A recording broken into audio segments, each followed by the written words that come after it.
Phone নিয়ে EMI ভরতে ভরতে মাথা খারাপ হয়ে যাবে। তো কী করবো? আরে এটাই তো সময়, এই সময় পয়সার পেছনে দৌড়াবো না তো হয়ে যাও। বুড়ো লোকটা শুয়ে রয়েছে, ওনার বয়সে গিয়ে দৌড়াবো? ভাই বলা সহজ বাট প্র্যাকটিক্যাল নয়। আচ্ছা, ওই বুড়ো লোকটাকে দেখেছিস? আমি ড্যাম শিওর উনি সারা জীবনে একটা টাকাও জমাতে পারিনি, আর যার জন্য আজ রাস্তায় শুয়ে থাকতে হয়েছে। আমি ওনাকে গিয়ে 100টা টাকা দেবো, আর উনি আনন্দতে কেঁদে দেবে। ভাই 100 টাকার জন্য না কেউ কাঁদবে না। হ্যাঁ, বাজি হয়ে যাক। ওকে। কাকু, কাকু,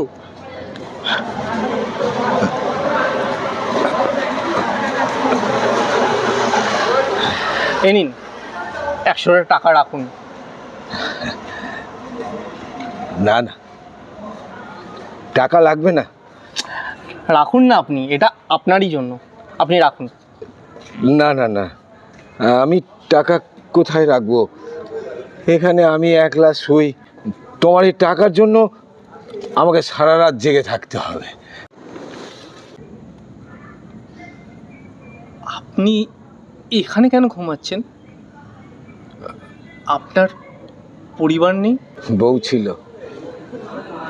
মরে গেছে। খুব ভালোবাসতো আমাকে। আর কেউ নেই আপনার পরিবারে? ছেলে আছে, এই ছেলের সাথেই এই কলকাতায় হসপিটালে চিকিৎসা করাতে এসেছিলাম। আপনি কি হারিয়ে গেছেন? প্রথমটা আমি তাই ভেবেছিলাম, কিন্তু 15 দিন ধরে কলকাতায় এখানে অপেক্ষা করে আছি। ঘর কোথায় বলুন, আমি আপনাকে ছেড়ে দিয়ে আসবো। 30 বছর ধরে আমি কাজ করেছি, পরিশ্রম করেছি, ঘর বানিয়েছি। আমি জানবো না আমার ঘর কোথায়? আমি যাব